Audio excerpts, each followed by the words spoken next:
Hi, I'm Parneet Jaggi, and this is going to be a brief overview and analysis of the poem Snapshots of a Daughter-in-Law by Adrienne Rich.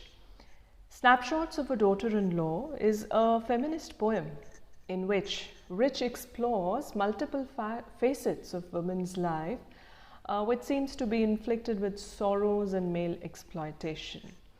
As the title itself hints, it is a discontinued and a disorderly setup of photographs of women, a daughter-in-law. The relation is predominantly linked with the son.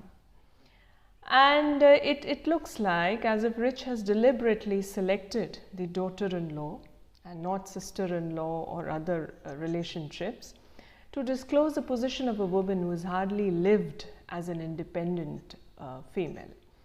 So let's look into the brief introduction of the author, Adrienne Rich. Adrienne Rich was born in Baltimore, Maryland in 1929. From a rich intellectual background, Adrienne Rich excelled in academics and she married a Harvard professor of economics. She mainly wrote about self-identity, sexuality, and politics. Her published works, such as Diving into the Wreck, was published in the Vietnam War period and won her a national award. Her later works, such as Of Woman Born and collections in prose like On Lie, Secret and Silence, also furthered her feminist aesthetic and strengthened her stand in the American land as a female freedom writer. So in most of her poetry and in her other writings, we find a struggle and a radical feminist voice, and she has played a major role in social justice and anti-war movements also. So let's look into what the poem Snapshots is about. It is a 10-part poem into 10 sections, each of uneven lines.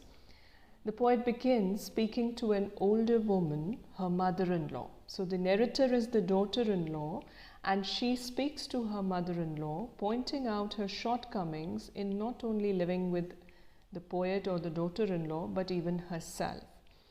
So the poem thoroughly revolves around the role of a married woman who plays in the society and her own household also. It shifts from an accusatory mode, from an understanding mode of the oppressive attitudes women have to face in all societies and how she further reacts and responds to it. Now, the theme of the poem is a plea for the feminist voices in the world to represent what women deserve even after they're bound or tied into marriage. Now, we cannot go through the entire text in such a short span of time, but we can definitely have an overview of the poem, what it is about and how it moves with a certain tone which shows her feministic attitude. So the overall structure, as we talked, is it's about photographs. It's like a collage of photographs attached together, displaying several images of a daughter-in-law. So the speaker at the outset addresses mother-in-law, reminding her of the latter's youth, desires, and fancies. So this is how it begins. She starts talking to her mother-in-law, and the initial section also describes the mother-in-law as a frail old woman in a scrutinizing society, and it also speaks of her womanly features and suppressive characteristics which have now limited the younger woman's actions too plainly towards the household and her husband. Now here, the two women of the poem, the mother-in-law and the narrator, the protagonist, the daughter-in-law, they have come across in a series of images put together as their experiences. So basically the first 4 parts of the poem are revolving around several shortcomings between the relationships of these two women. And the older woman, who is the mother-in-law, has succumbed to the conventions of the womanly experience over her own individuality. And she is now completely devoid of her opinions and of her own stand and stature, for which The young daughter-in-law looks down upon her before she realizes how women are all and the only support they can have in society. So in the second stanza, she unearths the present behavior of her mother-in-law when she is rich in experiences of conjugal life, her married life, which shattered her premarital fantasies and wishes. Yet, she is inconsiderate about the rotating, sorrowful life of the women being experienced by her daughter-in-law, who sinks into the life of hardships. So it is also a relation about the two women belonging to different generations, but it is also a juxtaposition in the experiences of the two women. Then the poem assumes a momentum towards aggressiveness in the second part. So her tone becomes more aggressive. Supernatural elements have been brought in order to provoke a psychological strain of the woman, the daughter-in-law. Now here angels in this second part represents her own conscience, which warns her that she must not delay to stake her concern and snatch the rights and freedom. Then the third part of the poem pictures daughter-in-law in her bed when she is an object to satisfy her husband's physical hunger. She is surrounded by so-called social customs and superstitions, and she struggles to avoid the imposed pain, but eventually she fails to do it. After all, they realize that they are same, massemblable, masseur, both mother-in-law and daughter-in-law, despite knowing each other closely, fail to respect each other. Rather, they plunge in conflict, bent to injure each other. Both of them are iron-eyed and beaked and purposed as a bird. Now here she is comparing the woman with a delicate, caged bird.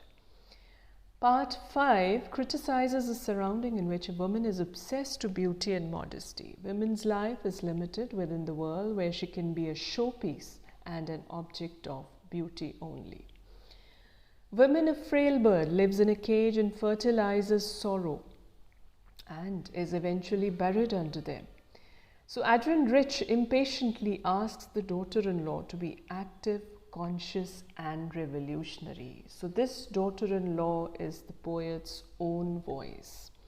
Now the last question of the stanza is rhetorical, as the speaker asks the daughter-in-law if only she, not her husband, has shown household books by the nature. Now this question asserts on the equal responsibility of man and woman. So we see that there is a questioning throughout the poem, and the poem is more personal. She keeps questioning, and the daughter-in-law is the representative of the voice of the poet herself. For example, collective pronouns in the poem such as we, our, in the concluding stanzas play a significant role because they give a mood to the poem as the poet calls out for a feminist community. And she tries to strengthen the female voice in all the spheres of their lives. Thus, the poem concludes with a united front for all such women. Now, when we talk about the style of the poem, we see that the poet speaks of the mother-in-law as she, to maintain a literary distance from her persona and that of the poet. The poet consists of 10 parts of unequal stanzas and lines, and there is no rhyme scheme through the poem. Most stanzas begin with a literary phrase or a longer quote and are followed by commentary or entwined with the personal experiences of the daughter-in-law. The poem constantly speaks of the daughter-in-law and mother-in-law in a third-person allusion, and even when they are referred to as you and she, so they ultimately become we. Coming to the tone of the poem moves in a sympathetic mood throughout the verse, initially towards the older woman, while later towards the younger one, the daughter-in-law.